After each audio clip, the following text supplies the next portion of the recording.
Lead together, embrace change, enhance everyone's journey. The 3 core principles of SmartStop, a leader in self-storage real estate across North America, reinforce why we're proud to bring you SheEO Lead-In, the podcast featuring curated conversations with powerful women sharing their impactful wisdom. It's a self-knowledge, self-discovery, and self-preneurship audio storage vault created by and for women. SmartStop's presentation of SheEO Lead-In begins right now. Have you ever felt that you as a woman may not appear to measure up when you see incredible women in strong roles? You may be surprised when hearing from women in these positions and how we all share many of the same challenges.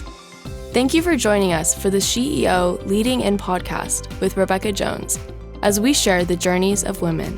Hello, I'm Rebecca Jones, your host of SheEO Lead-In. We are on an exploration together to discover more about the personal journeys of incredible women in both career and life. We all have paths to share that sometimes take incredible turns, deep resilience, and courage to navigate. My hopes are that the challenges shared here encourage women to take leaps of faith and growth when a journey feels too difficult or unachievable. There is great strength deep within each one of us. These stories are meant to share the ways strong women have taken their dreams to strive and thrive to new heights, despite their sometimes rocky paths, and found a way to lead in. Today we're here with Lisa Myers, the CEO of Ceres Chill. Lisa, what is it that you do, and tell us all about your amazing company? Rebecca, what is it that I do? Well, I'm a woman, so all the things, right? So I am a mom. I am a military spouse. I'm a person. I used to be an attorney. I retired from the practice of law a couple years ago because now, and I think this is why we're here, I run a femtech company. So femtech is on the rise. It is a very simple way to sum up products that help families and also women. And so I have a few patents under my name. It's hard to say that as a woman. There is less than 4% of patents issued between 1978 and 2018. Only 4% of those patents were issued to women alone or women teams. And I am in that pretty amazing group. I'm if you couldn't tell, I'm quite proud of it. So yeah, I mean, you should be. You asked a loaded question, Rebecca. I'm sorry. No, I think that's amazing. And it's hard to believe that it's only 4%. And why do you think that is? Oh gosh. I mean, we could go on and on all day, right? But so I would say that this, and I don't want to make this too loaded of an answer or come out of the gate with too loaded of a conversation, but the system's kind of been, the deck's been stacked against us in a lot of ways, in that women haven't had the voice or the resources to really move innovation forward in a way that's meaningful for them or for families. Then you have engineers being mostly STEM, being mostly men. So there were a lot of men that didn't understand what I was trying to do or believe that there was value in it. Then you have the patent office, which is staffed by patent attorneys typically. So it's challenging to get through law school. And then to be a patent attorney, you have to have a background in math, science, engineering. So that creates another kind of STEM level where there's not a lot of women. So the patent attorneys who've helped me have jokingly said, and I haven't researched it to know whether or not it's a fact, Rebecca, but you may appreciate, and your community may appreciate, there are supposedly more patent attorneys named John than there are female patent attorneys. So you end up with very few engineers who are women who understand what you're saying, very few patent attorneys who can hear you out and understand what you're saying, very little resources for women who have these ideas. There's very little venture capital, whatever. I didn't need it. I'm grateful for that. I just pushed it all forward, sheer force of will. But then you end up with the patent office that grants patents being populated by patent attorneys. And so you end up with layer upon layer upon layer of people who don't necessarily understand the need for femtech. Long answer to a short question.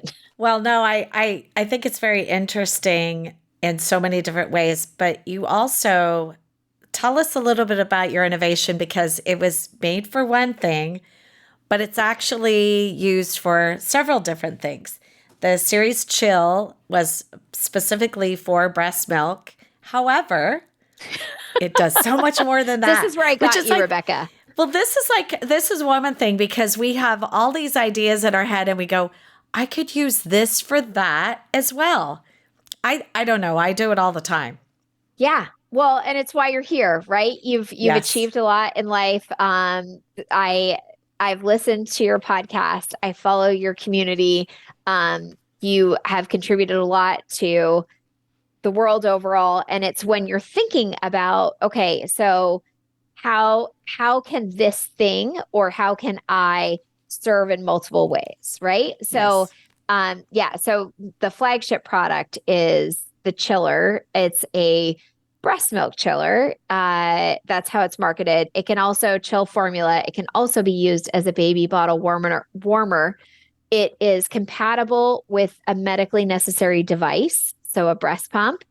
It can it can be purchased with FSA, HSA dollars.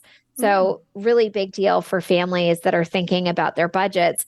But I think this is where I got you at the beginning of the conversation before we ever hopped on to the podcast. It's really a wine chiller that can be used for breast milk. So you can chill an entire bottle of wine in less than 20 minutes without diluting it. And there's nothing else out in the world that can claim such a thing, including a refrigerator, for heaven's sakes. So,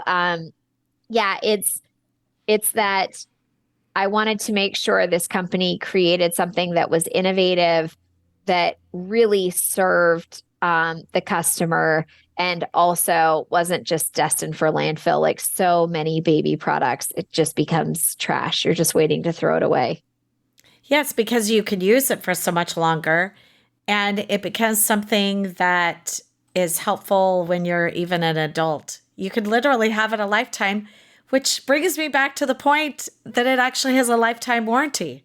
Yes. Yeah. How do you do I'm this? proud of that. And we sell a straw top with a tea infuser. All of my employees, my team members use it for their children. The inner chamber becomes a sippy cup.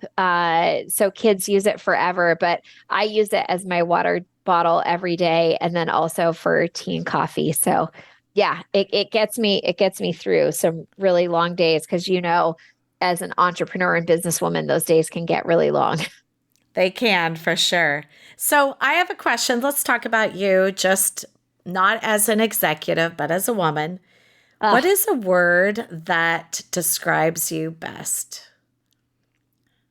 Oh my gosh, I wasn't ready for that. I listened to your podcast. I'm going to tell you what I think, just based on this. Innovative. Best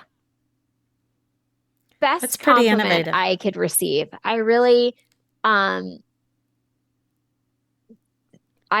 always want to be contributing to the world in a meaningful way. So I appreciate that. That's a really big deal to me. If I were to think about a word that describes me, and this is going to be fun for the ongoing conversation, maybe for the community of women that listen, I would say that I'm hard. I'm hard. I think that I'm really, really challenging. And that's how I show up in the world. I mean, it's created a lot of good things and a lot of opportunity, but I would say that I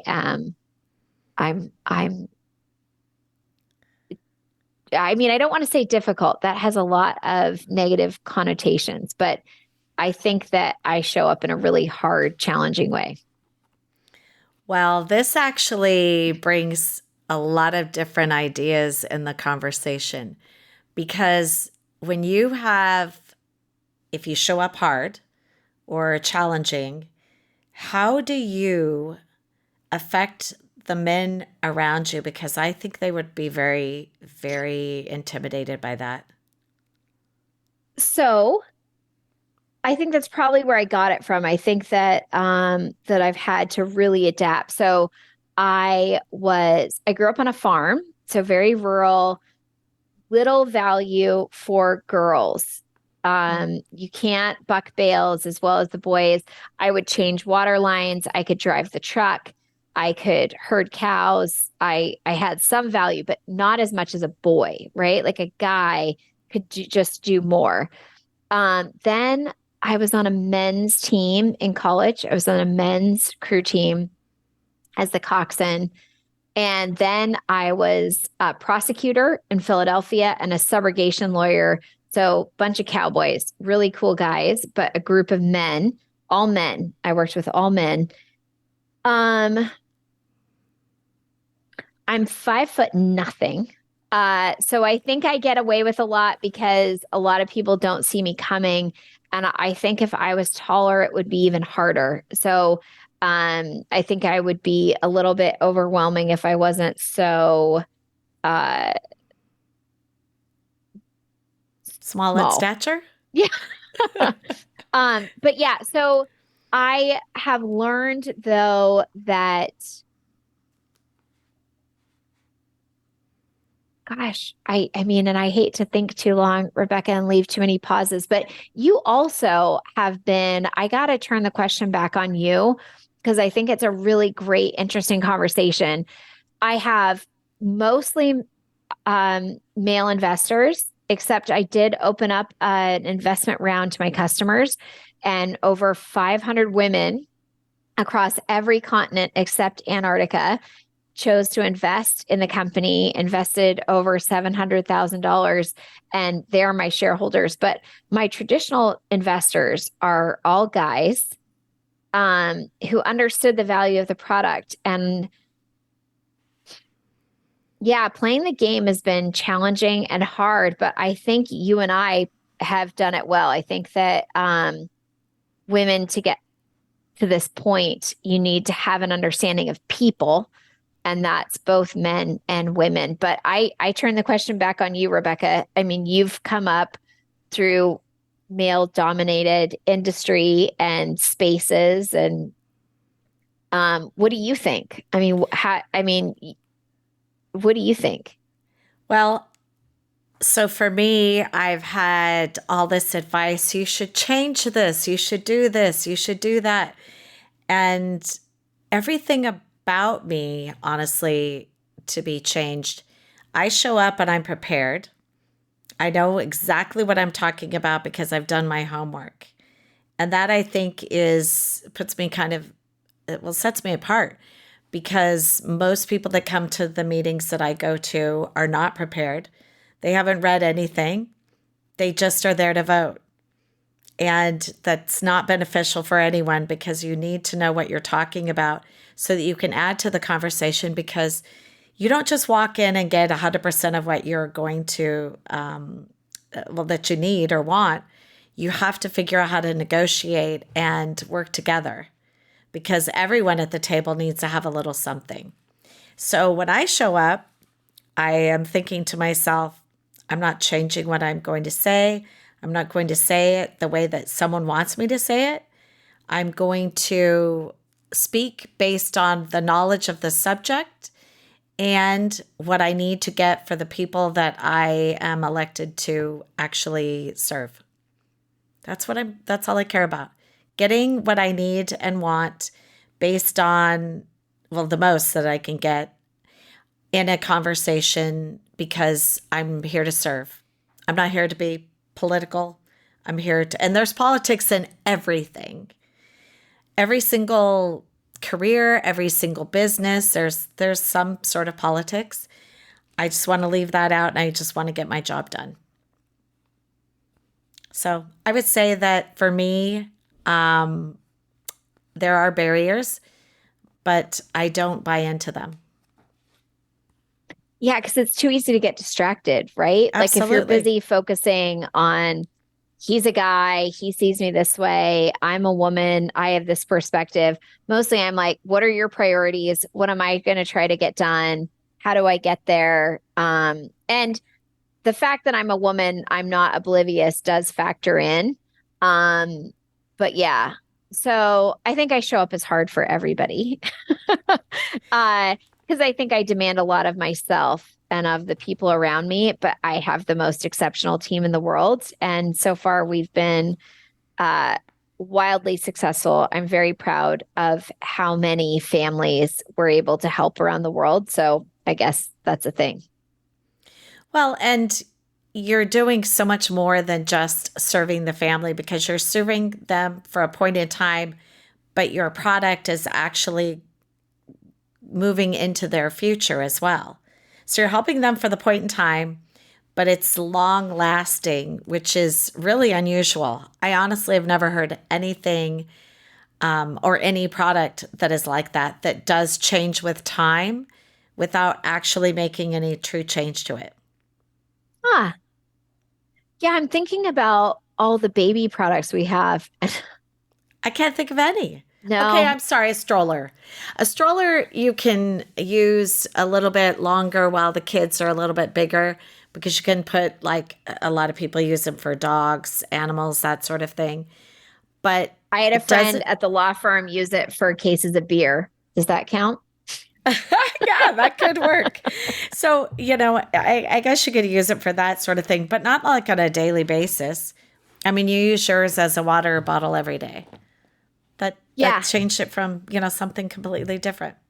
Yeah, my dream is always I used to think about it in terms of our investors, but I really think about it in terms of like every mom that owns a Ceres Chill sitting on a beach somewhere beautiful, like let's say, Costa Rica or the Bahamas, are sitting on the beach and they're watching their 6-year-old play in the surf and they're thinking, wow, like this has really been something to get here. And they pick up their Ceres Chill and they either take a big swig of water or their daiquiri or whatever it is they have in that chiller in that moment.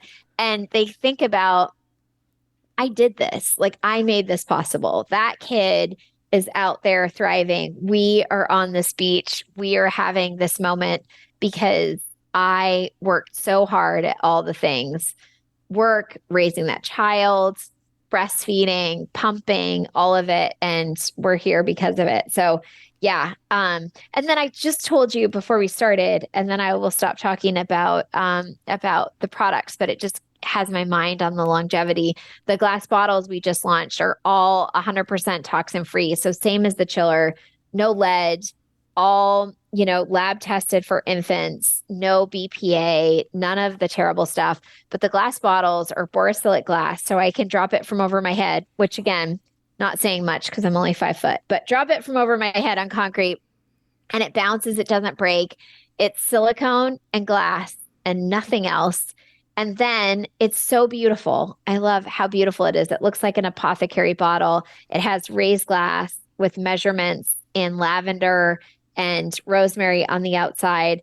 And then when you're done using it as a baby bottle, it becomes a sippy cup. And when you're done using it as a sippy cup, it becomes a lotion and soap dispenser. So put it at your bedside or in the bathroom. And if you want to use it in the kitchen, it has a culinary spout for oil and vinegar. So it's just nice to carry the investment and the product forward with you, but also the memories. I'm not a sentimental person, but I'm a very practical person. And so to have something that just moves through life and just keeps going, that speaks to women. For me, I'm like, women have to show up and do that every day. Like, okay, so I'm going to do this and I'm going to do this and I'm going to do it all over again for years.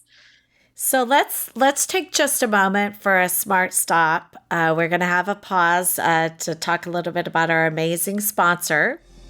SmartStop knows the winning connection is when we elevate success together. SmartStop Self Storage, a California company with nearly 200 properties and over 15 million square feet of rentable storage in the US and Canada, is committed to positively impacting the communities we serve on the national and local level. By aligning our core principles of leading together, embracing change, and enhancing everyone's journey with local initiatives focused on education, health, and social welfare, we all elevate together.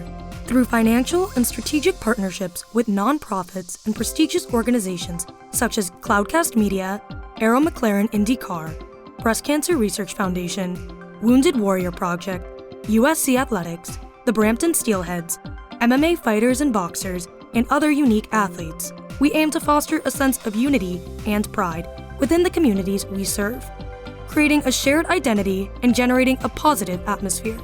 To learn more about our core values, our locations, and career opportunities, please visit us at smartstopselfstorage.com.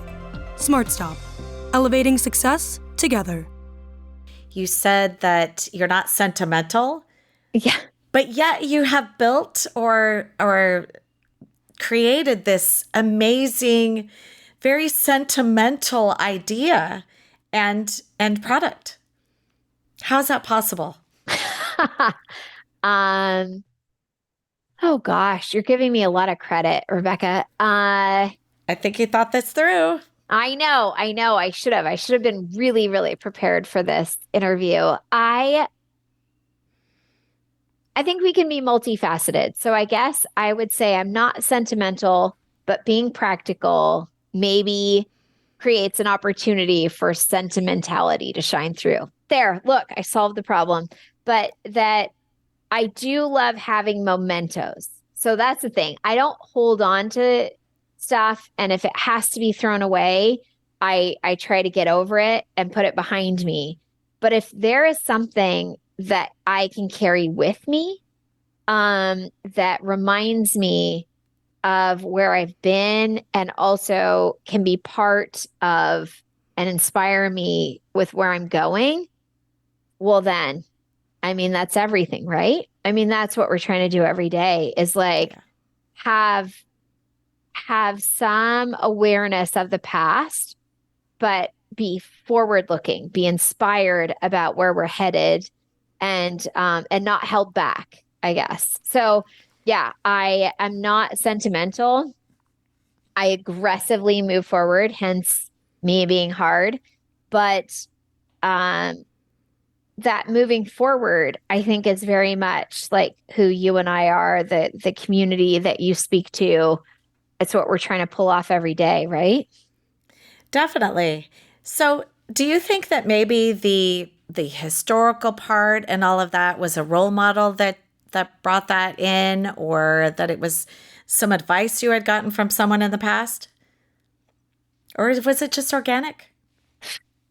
Organic, like farm girl organic is what I would say. Yes. Like it's so practical. Like growing up on a farm is so practical. Like everything has to have multiple uses.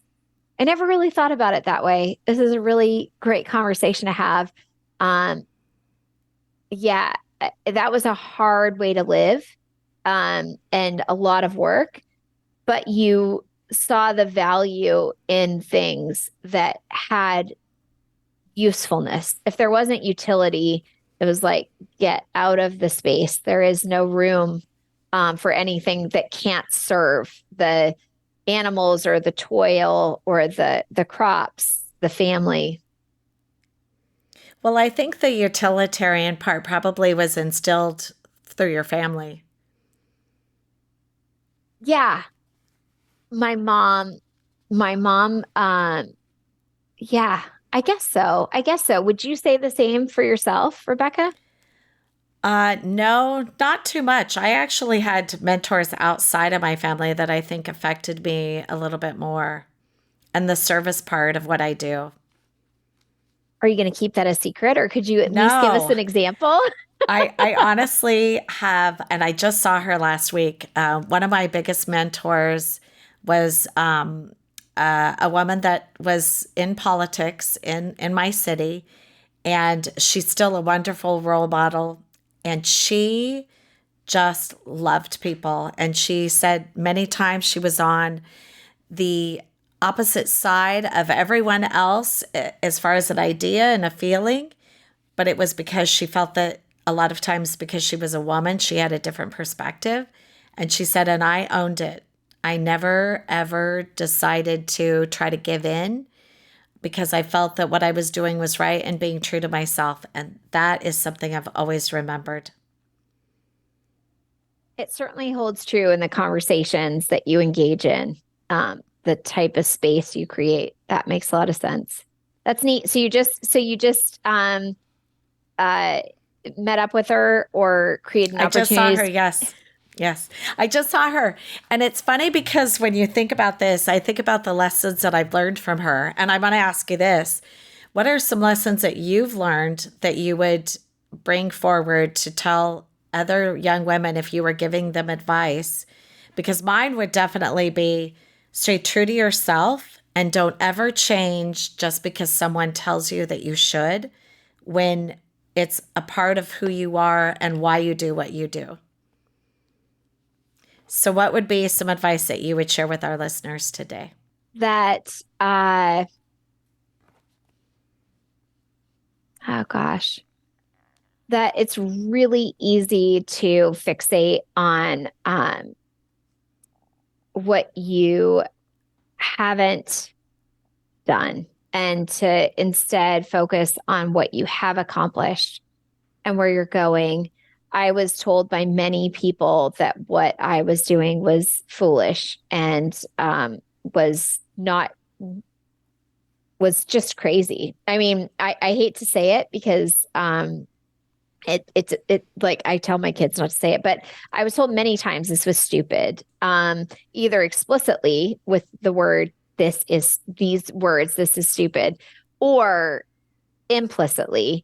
But I think when you really know, like, I think when you trust your gut, and I know that gets overused, but women, I don't mean to exclude guys, but I will say it seems that women have great intuition. I did not have a business degree. I have no formal training. And I hope that if people leave this podcast, this conversation, with one thing in mind, it's that you don't have to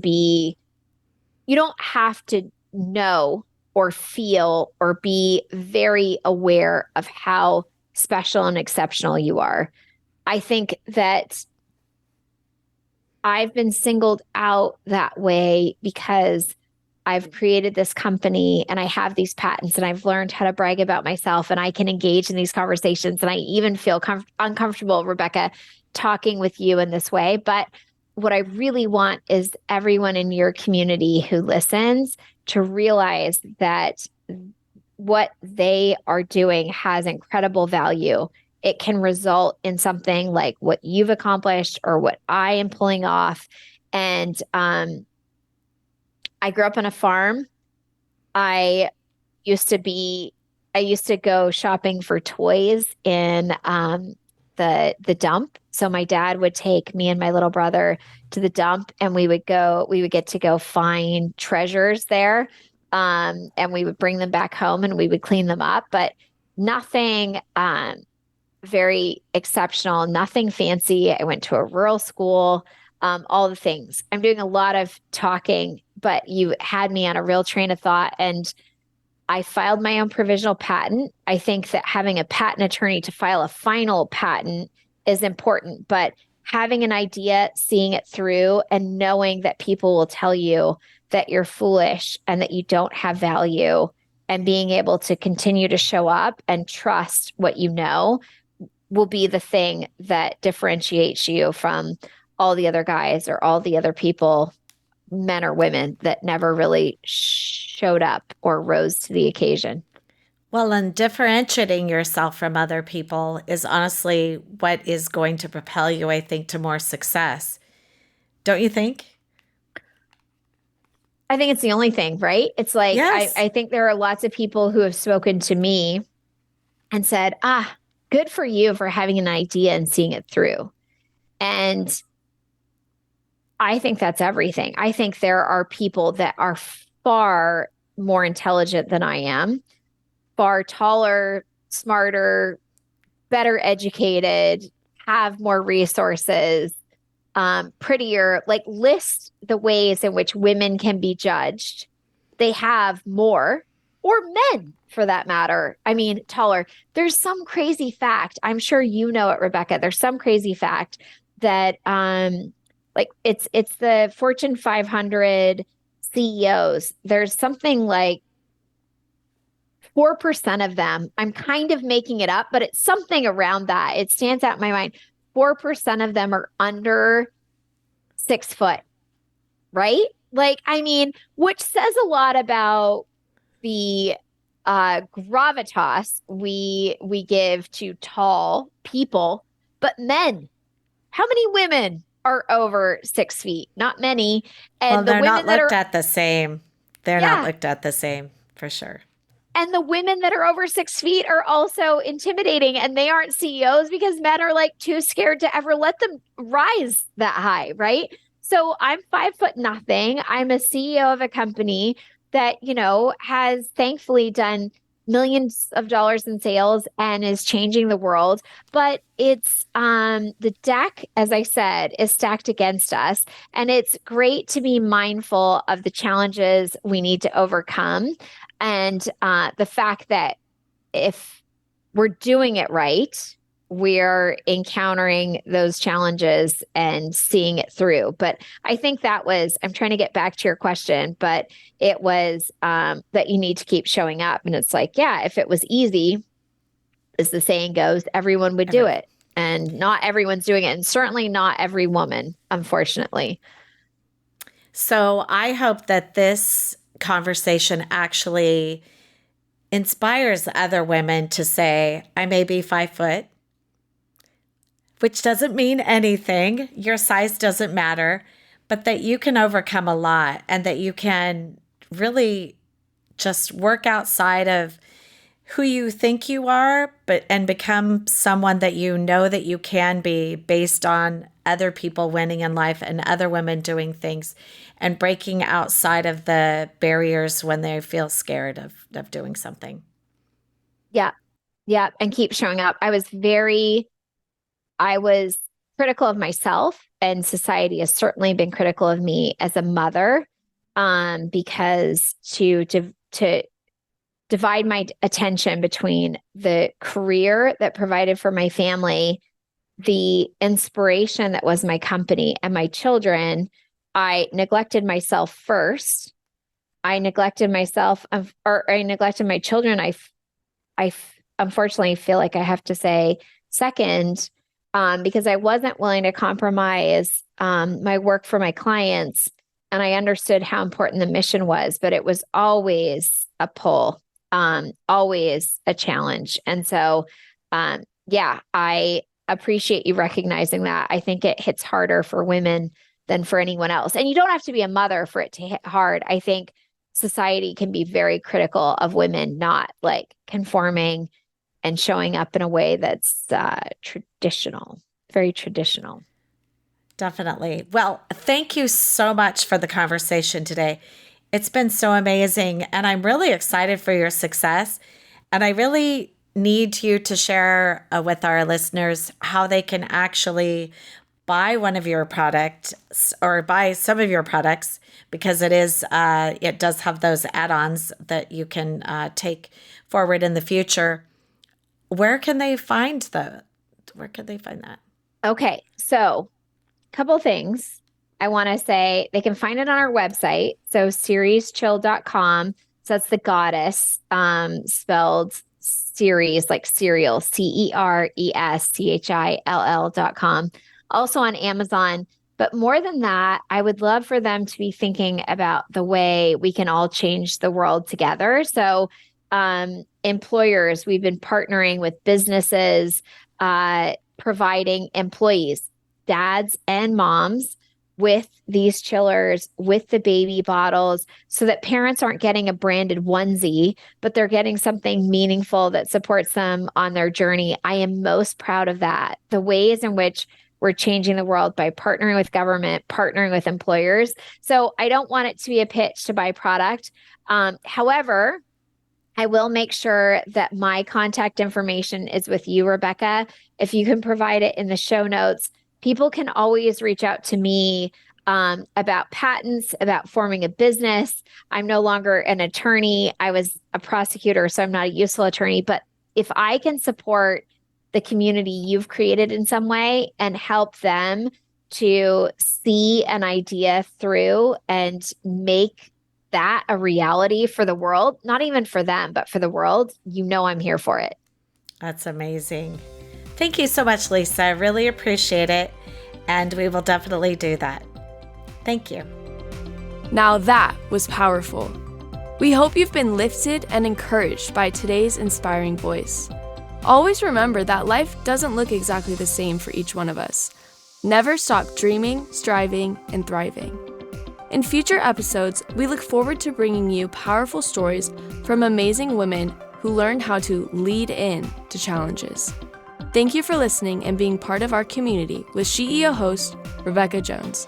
The incredible curated SheEO conversation you just enjoyed was brought to you by SmartStop, a leader in self-storage real estate and a company that upholds its core principles of leading together, embracing change, and enhancing everyone's journey. To learn more about SmartStop, please visit smartstopselfstorage.com. Cloudcast Media.